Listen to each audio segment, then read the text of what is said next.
At my 23rd birthday party, Isabella showed up with her childhood friend to celebrate with me. I thanked them sincerely, but out of nowhere, she broke up with me on the spot. My sister, afraid I'd fall into a depression, sent me to Europe for 3 years. 3 years later, I came back. Isabella was already married. My friends came to the airport to pick me up, and somehow Isabella was there too. The same woman who dumped me in front of everyone 3 years ago suddenly had tears in her eyes.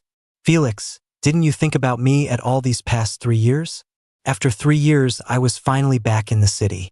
I grabbed my luggage and saw a whole crowd of people as soon as I walked through the gate. Leading the pack was my childhood friend, Max. He pulled me into a solid hug. "Welcome back, Felix, our star designer." My friends cheered and laughed around me. I greeted each of them, but my eyes couldn't help but drift to the back of the crowd, to Isabella. She looked the same as always, slender and poised, still favoring those sharply tailored women's suits. Beautiful and distant. The crowd was lively, but she just stood there quietly, her gaze on me heavy. Max leaned in and whispered, "God knows how she found out. We definitely didn't tell her in the group chat." I looked away. My mind flashed back to my birthday party 3 years ago, when she'd inexplicably broken up with me. All because of the way I'd smiled and declined a birthday gift from her childhood friend, Evan. In Isabella's eyes, that meant I was looking down on him, this ordinary guy. Before I could pull myself from that sharp memory, Isabella had woven through the crowd and was standing in front of me. Her eyes were pink, her voice was hoarse, and she was holding a pair of leather gloves. "Long time no see. It's gotten cold here lately, and I know you never check the weather ahead of time, so I brought you these. Put them on before you go outside." The gloves were a classic black style I used to love. I instinctively took a step back, putting space between us. "No thanks, I'm not cold." Isabella's hand, holding the gloves, froze in midair. She looked embarrassed and hurt. "You're still angry, aren't you? You didn't contact me once in 3 years. Felix, did you really not think of me even once? Not even once?" The question was almost laughable. She was the one who broke up with me 3 years ago, not the other way around. Before I could respond, my friends had had enough. "Ms. Vance, you've got some nerve," one of them said with a smirk. "You're a married woman now, and you're running the Vance family business. It wouldn't look too good if the paparazzi caught you here, would it?" I took the opportunity to jump in, looking straight at her. "I heard you and Evan got married a year ago. Does he know you're here right now?" The color drained from Isabella's face. She took a step closer and lowered her voice, explaining almost directly into my ear. "I'm sorry. I never wanted to marry him." I turned my head and shot back, just as quietly, "You didn't want to marry him, but you broke up with me for his sake 3 years ago? Isabella, you really play fast and loose with people's feelings." I was being generous. A nicer way to put it was that she was recklessly confident. The truth was, she wanted to have her cake and eat it too. Isabella quickly avoided my gaze, trying to change the subject by holding up the gloves. "Felix, look, they're your favorite brand and style." I still remembered. "I bought them a long time ago, just waiting for you to come back." It was a brand I'd liked years ago, but my tastes had changed.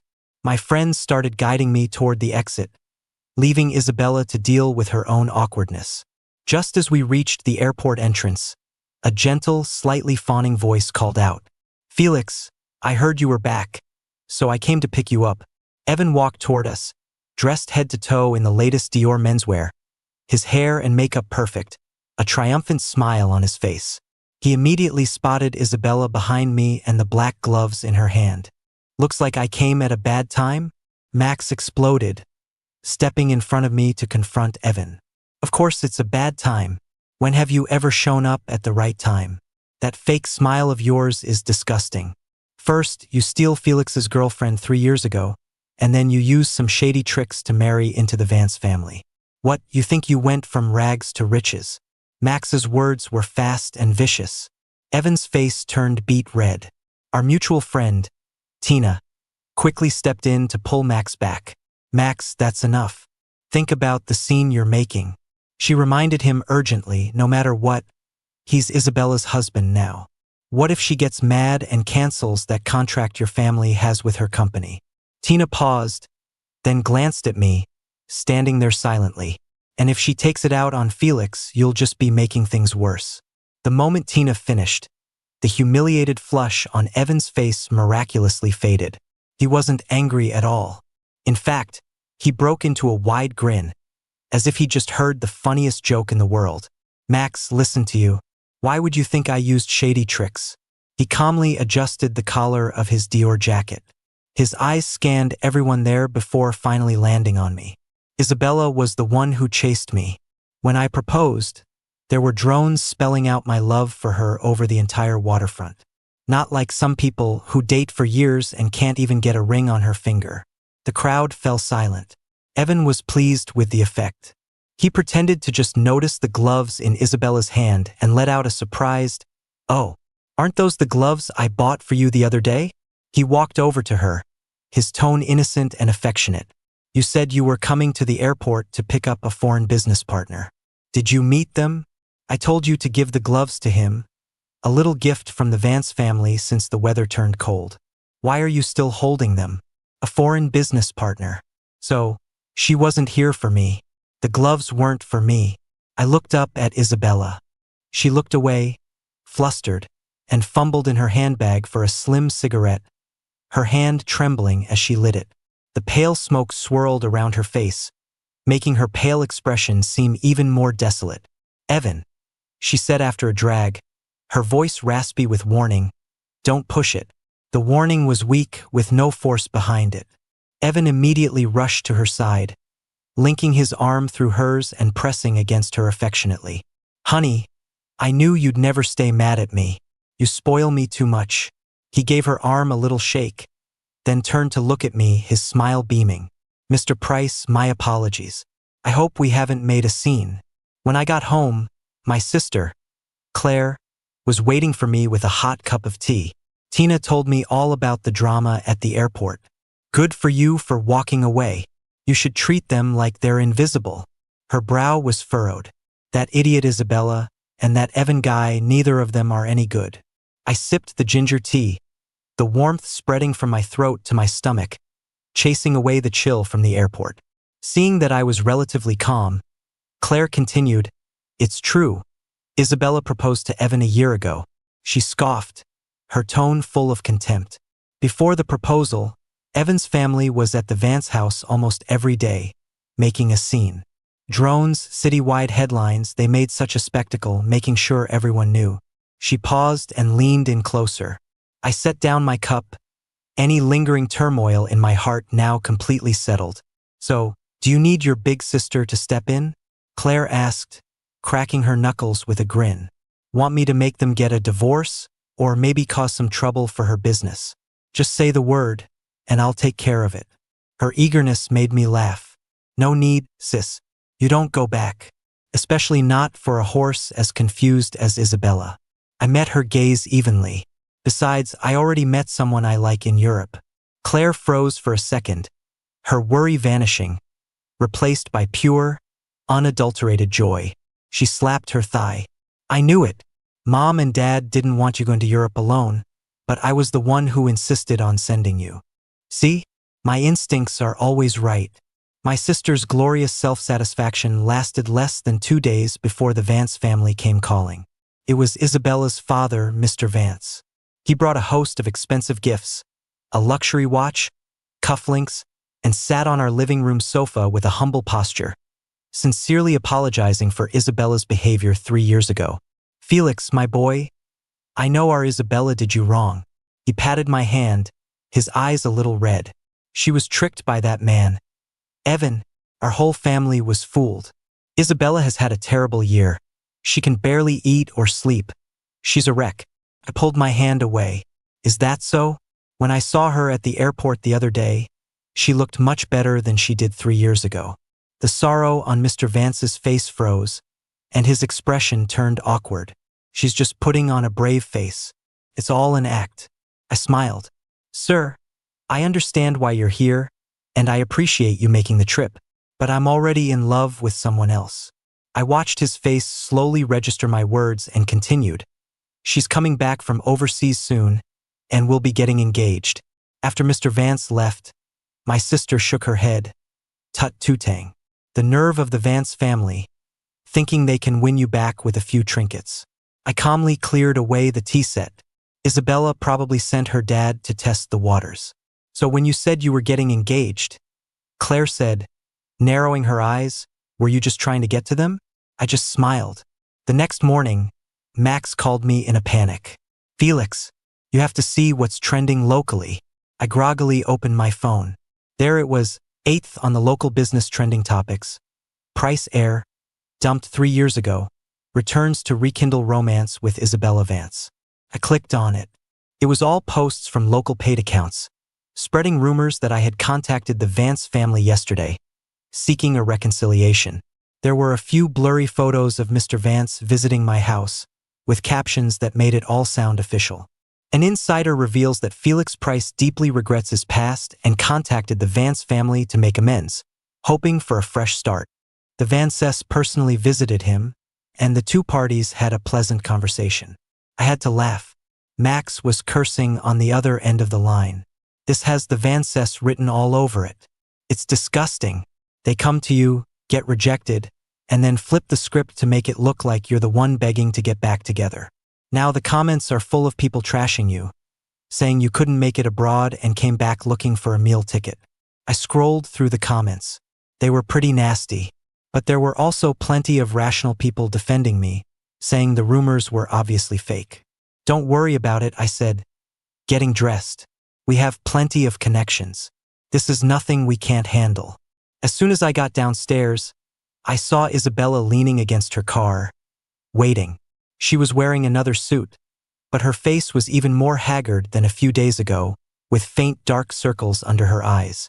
She rushed over as soon as she saw me. Felix, I'm already having someone take care of those rumors online. It wasn't my family. It was Evan. Her voice was raspy, like she hadn't slept all night. Don't be angry. Evan, he might have been manipulated. I'm sure he wasn't targeting you on purpose. I stopped and looked her up and down. Do you think I'm that easy to fool? She froze. Yesterday, your dad came to my house. Besides your family and mine, who else knew? I scoffed. How could Evan have known all the details without an inside source? And let's just say, for the sake of argument, that he was being used. As his wife, if you can't even control your own husband, what right do you have to come talk to me? The words hit her hard, and her face went pale. Felix, I move. I have things to do. Isabella hurried after me, her tone almost pleading. Please believe me, I'll handle this. Evan is emotionally unstable right now. We can't provoke him. I stopped and turned to face her. I'm not feeling too stable myself. How dare you come here and provoke me? Felix, let me explain. It's not what you think. That time at your birthday party 3 years ago, I was wrong. But can you please just listen to my explanation? Just once? I crossed my arms and stared at her coldly. Evan had just graduated from college. His family's business was in huge trouble, on the verge of bankruptcy. Then his father was suddenly diagnosed with late-stage liver cancer and needed money urgently. He wanted to meet some people at your birthday party, see if he could find an investor to help his family. But you rejected his gift right there in front of everyone. Isabella looked at me, her expression thoughtful. I know you didn't mean any harm, but to everyone else, it looked like you were looking down on him, humiliating him in public. He was already at his breaking point, and I didn't want him to suffer any more blows, so I acted impulsively and broke up with you. Her breath hitched, and her voice grew strained. I just wanted to make him feel better. Felix, but I never expected you to be so final. By the time I tried to find you the next day to explain and apologize, your sister had already put you on a plane to Europe. You blocked me on everything. The only way I could reach you was through email. Felix, I sent you hundreds of emails. You never replied to a single one. I listened quietly. The emails, I'd seen them. Every single one was heartfelt, full of regret. But so what? For another man's humiliation, she had turned me into a laughingstock in front of all my friends. And she thought a few words of explanation could wipe that away? I don't need a woman who would stab me in the back for another man, only to come crying back later, saying she loves me. It wasn't just that I didn't need it. I kind of hated her for it. Are you done? Isabella, that's a touching explanation. But Evan is your childhood friend. His family was falling apart, his father was sick, and instead of helping him yourself, you let him come to my birthday party to glad hand for connections? And when that didn't work, you stepped in personally and dumped me in front of all my friends to prop him up. Tell me, Isabella, I said, taking a step closer, staring her down, if you wanted to play the saint, why did you have to make it so complicated? My words left her pale and speechless. Her lips moved, but it took her a long moment to force out a sentence. He wouldn't accept my help. Oh, I said, as if it all made sense. So noble of him. Then how did this oh-so-noble Mr. Evan later scheme his way into marrying you with a child from God knows where? Isabella stumbled back, her eyes filled with panic. That was his family. His family did that. Evan, his family again. I cut off her ridiculous excuse. Are you going to tell me that his family also forced him to hire trolls to smear me online this time? Or that he had no idea it was happening? Isabella was completely at a loss for words. Her beautiful face was just a mask of helplessness. This was boring. So boring. I looked away and called back toward the house. Williams, get a few people out here and have her removed. The heat was cranked up in Max's apartment. But he was pacing in front of me like a headless chicken. Felix, what are we going to do about all this? I walked over to the floor-to-ceiling window and dialed an international number. When the call connected, I switched to another language, my voice steady. Vivian, when do you get in? The day after tomorrow? Great, I'll be waiting. But before you arrive, there's something I need you to handle for me from over there. I hung up and turned to see Max staring at me in shock. Felix, when did your German get so good? He looked at me in disbelief. I glanced down at my phone screen, at the gentle smile on Vivian's face in the photo I'd set as her contact picture. I met a very warm person in Europe. Her name is Vivian. She's German. Whenever we were together, she would patiently listen to my awful German and correct me over and over again. With a teacher like that, you pick it up naturally. Besides, it was right after Isabella and I had broken up. If I hadn't met the patient Vivian in a bar, I probably wouldn't have moved on so quickly. Max blinked, then stamped his foot in frustration. Come on, man. Is this really the time to be getting all romantic on me? He walked over, looking at me as if I were a lost cause. Aren't you worried? It's obvious Evan is out to destroy you this time. I looked up and gave him a reassuring smile. I am handling it. Vivian is one of the top cybersecurity experts in Europe. All she has to do is send Evan a link with a Trojan virus, and she can get me all the proof I need, the messages, the payment records of him spreading rumors and hiring trolls. Max's expression shifted from shock to doubt. But Evan's a college graduate, he's not stupid. Hacking his phone with a single text and a strange link, that seems impossible, right? He was right. Evan would never fall for something like that. But what if the text message comes from me? And what if the content of that message is a full audio recording of my conversation with Isabella at my front gate today? Do you think he'll click on it then? 2 days later, a small storm swept through the local social media circles. Isabella Vance, head of the Vance Corporation, was still hung up on her ex-boyfriend Felix Price, whom she had abandoned 3 years prior. Her old feelings for him were apparently still burning strong. The news spread like wildfire, complete with blurry photos of Isabella stopping me at the airport and handing me the gloves. Every post hinted that Isabella still had feelings for me and was even willing to divorce her husband for my sake. I was the one who had people post all of it. If Isabella wanted to play the part of the devoted ex, I was happy to help her broadcast that devotion to the world. And, at the same time, deliver a solid counterpunch to Evan. I wanted everyone to know that it wasn't me who was still hung up on Isabella, but her who was desperately chasing me. The effect was immediate. My phone buzzed. It was a text from Evan. Time Cafe, 3rd floor private room. We need to talk. It seemed he couldn't resist opening the gift I sent him after all. In the private room at the cafe, Evan sat across from me and slammed his phone down on the table. Felix, I knew you were up to no good coming back. You chose to walk away 3 years ago, so why bother coming back now? I picked up my lemonade and swirled it slowly. Maybe I just wanted to see how certain people managed to live their lives while I was gone. He instantly bristled. What's that supposed to mean? I mean, if I hadn't come back, I probably never would have known that your marriage was a sham from the very beginning. Evan's face went pale. If you hadn't come back, Isabella would have never talked about divorcing me. Oh, she wants to divorce you now? So you're scared? I looked at him and smiled. Evan, the one thing Isabella hates most is the scheming and greed of your family. But she still has a soft spot for you. After all, you grew up together. Evan's eyes flickered. I had clearly struck a chord. I leaned forward slightly and lowered my voice, as if I were genuinely trying to help him. If you really want to save this marriage, I can show you the way. First, cut off all contact with your blood-sucking family. Second, I said, my gaze fixed on him, use that child you have to your advantage. Make him your real bargaining chip. When the time comes, even if Isabella wants a divorce, do you think her parents will let her? The room fell silent. Evan stared down at his untouched coffee, lost in thought. The sky was already growing dark when I left the cafe. My phone buzzed in my pocket. It was a stream of messages from Max, asking how it went. I sent back a 2-word reply, done deal.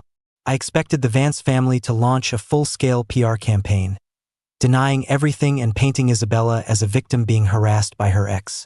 It would have been the coldest but smartest move. But I had underestimated Isabella's obsession with me. The next morning, she used her verified personal account to post a public apology. Every single word was about me. 3 years ago, I hurt him impulsively. For these past 3 years, I have never forgotten him. The post set off a firestorm. Her heartfelt apology completely validated the rumors I had spread. CO Isabella Vance, still in love with her ex, madly devoted. How touching. So touching that I was instantly branded as the other man, the homewrecker, and became the target of public outrage. The call came from my dad. Felix, get home now. The atmosphere in the Price family villa was ice cold. My dad slammed the financial newspaper onto the coffee table. The front page headline featured a picture of Isabella's heartfelt face. That damn fool. His chest heaved with anger. If she had just issued a statement to clear the air, I would have respected her for it. But what is this? With one move, she's thrown both men under the bus. Is that love? She's destroying your reputation. My dad paced back and forth in the living room. She's so ruthless and decisive in business. How can she be as brainless as a lovesick teenager when it comes to her feelings? She's hopelessly stupid. He stopped abruptly and looked at me. Felix, I won't let you take the fall for this. He immediately called the director of the company's PR department.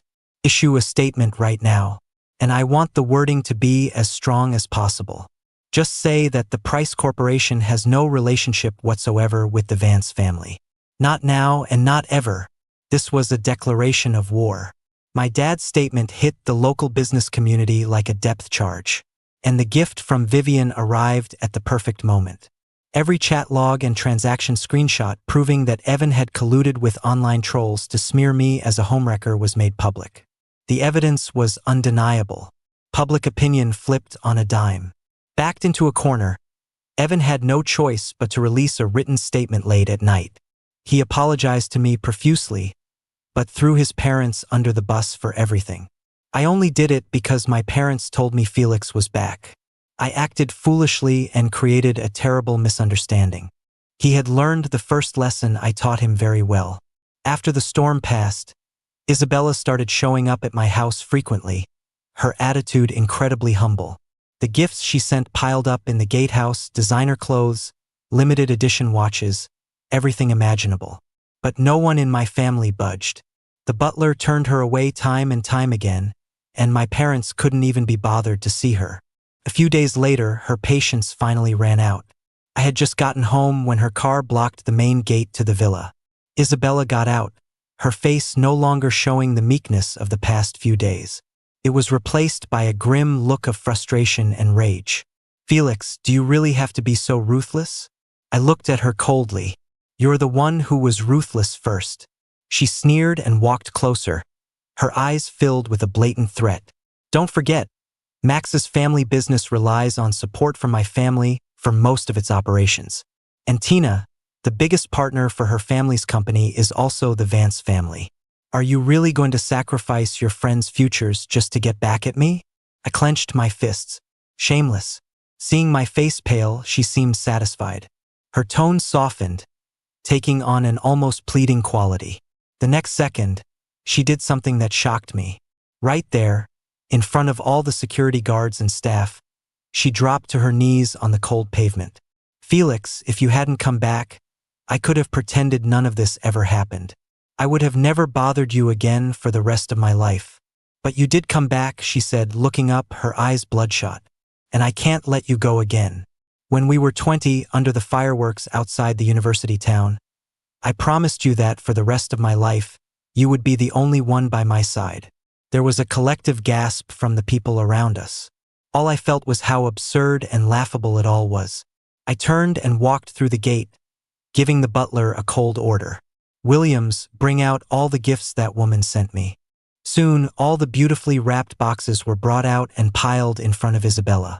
I picked up the box on top and, without hesitation, tossed it into a nearby trash can right in front of her. Isabella, if you dare to harass me again, just try me. My girlfriend is coming back from Germany soon, and we're getting engaged immediately. I watched her expression freeze and smiled even more coldly. That's right, you're well connected.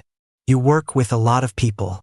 My girlfriend might not be as powerful as you, but she has other ways to make your family's life a living hell and run your business into the ground. If you don't care about that, then by all means, keep trying.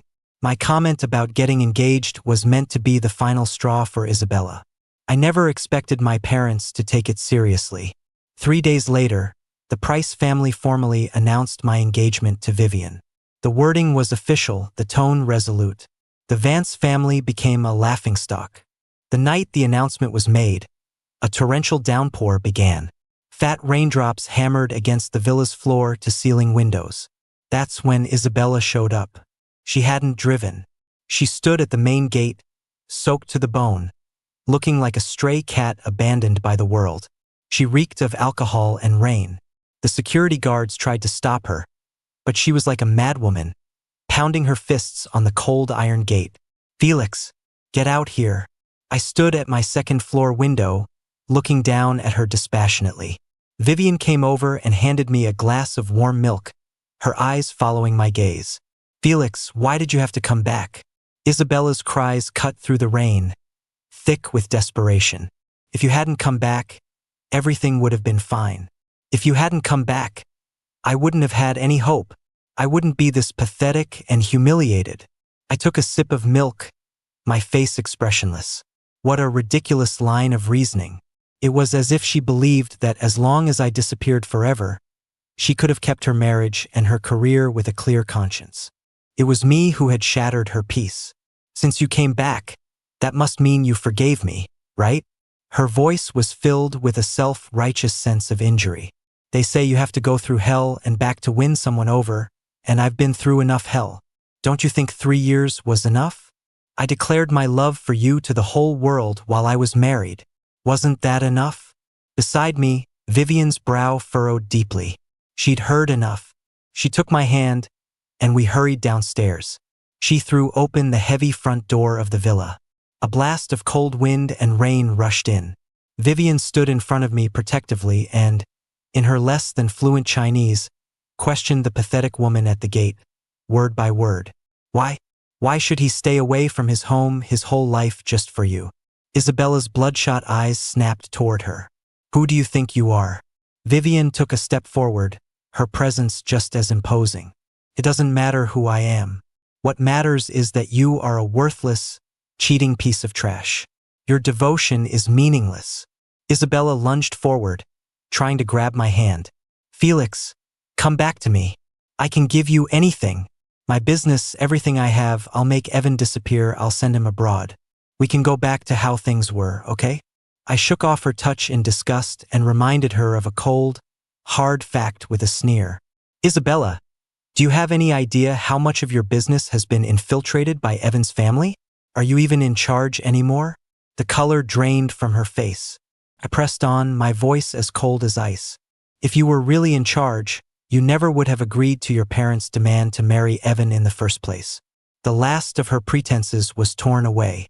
All her devotion, all her promises, were built on a foundation of sand she couldn't control. A single gust of wind, and it all came crashing down. Isabella staggered back a few steps. Then, in the pouring rain, she turned and disappeared into the darkness. I thought Isabella's breakdown would be the end of this drama. I never imagined it was just the beginning of something much bloodier. Isabella found out the truth about the child's parentage. That discovery was the final straw that broke her sanity. She couldn't confront anyone openly, so she stewed in it alone. Eventually, she started staying out all night, drinking heavily. Then, one drunken night, she unleashed all her resentment and bitterness on Evan. She sent the child away by force. She beat Evan so badly he had to run back to his own family for help, covered in blood. But his family's response was cold. "We don't interfere in your marriage." A fine way of not interfering. They were just afraid of tearing things apart with the Vance family and jeopardizing the tangled financial interests between them. Evan was sent back to that hell. The abuse, which started as a one-time thing, became a regular occurrence. Finally, he couldn't take it anymore. The man who was once so calculating, so obsessed with fame and fortune, chose the most brutal way to take them both down when all hope was lost.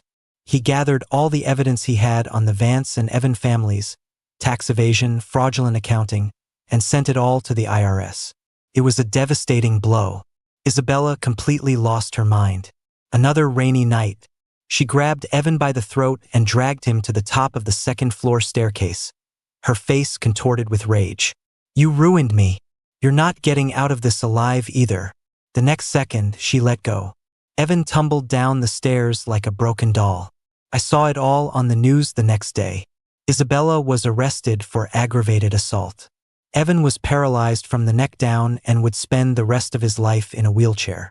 Both families were investigated for massive tax fraud. Their empires, once so mighty, collapsed overnight, and most of their once untouchable business assets, after being liquidated, naturally flowed to Max's family company. When I called Max, he was in the middle of signing a new partnership agreement. His voice on the other end of the line was triumphant. "Felix, you believe me now? Some people always have to pay their debts." 6 months later, Vivian and I set our wedding date. Before we left the country, we made a trip to the prison. Through the thick bulletproof glass, I saw Isabella again. She was wearing a blue and white striped prison uniform that hung loosely on her frame. Her hair had been cut short, and she wore no makeup, stripped of all her sophisticated disguises. Those once captivating eyes that had drawn me in were now cloudy and empty, like two pools of stagnant water. Her dull gaze focused on my face for a long time before she seemed to recognize me. There was no trace of her former queenly demeanor, nor the desperate madness of that rainy night. "Do you regret it?" I asked her. "Regret hurting me? Regret chasing me? Or regret destroying everyone's lives, including her own?" Her lips moved, but no sound came out. I didn't have the patience to wait. "Well, that's it. I'm leaving." Just as I turned to go, her voice, raspy like sandpaper, came through the receiver. "Why did you have to come back?" The same question again. I stopped but didn't turn around. I just put the phone back to my ear. "If I didn't come back, how could I make you disappear from my world completely?" The other end of the line was dead silent. Then, I heard her ragged breathing. "What do you mean?" She laughed, a low chuckle that grew into a crazed cackle. "What do you mean?" "Felix." She slammed herself against the glass, banging her forehead against it, her eyes bloodshot as she stared at my back. "It was you. You sent my flight information to Evan. Didn't you? That scene at the airport, you wanted him to see it. Didn't you? All of it, it was all your design. It was all you." I ignored the madness behind me. 6 months ago, when I received that email from Isabella saying, "I'll come pick you up at the airport," I had, in fact, forwarded it to Evan. I didn't add any text, just a smiley face. I just wanted to mess with him, to let him know that the marriage he thought was so secure was nothing but a joke to me. But so much of what happened after that wasn't my doing. It was Isabella's greed, Evan's jealousy and scheming, and Mr. Vance's interference that pushed them all off the cliff. All I did was loosen a rock that was already about to fall. All I can say is, I have them to thank. Thank you, Evan. Thank you, Mr. Vance. Without them pushing things along, it might have taken me a lot more effort to finally get rid of Isabella, that leech who had burrowed under my skin. The prison gates closed slowly behind me. The sun was shining brightly outside. Vivian was standing under a nearby camphor tree. She was wearing a simple white dress, and when she saw me, her eyes curved into a smile. Sunlight filtered through the layers of leaves, casting dappled shadows on her. Gentle and peaceful. The light shifted, beautifully strange, yet breathtaking. It was my new beginning,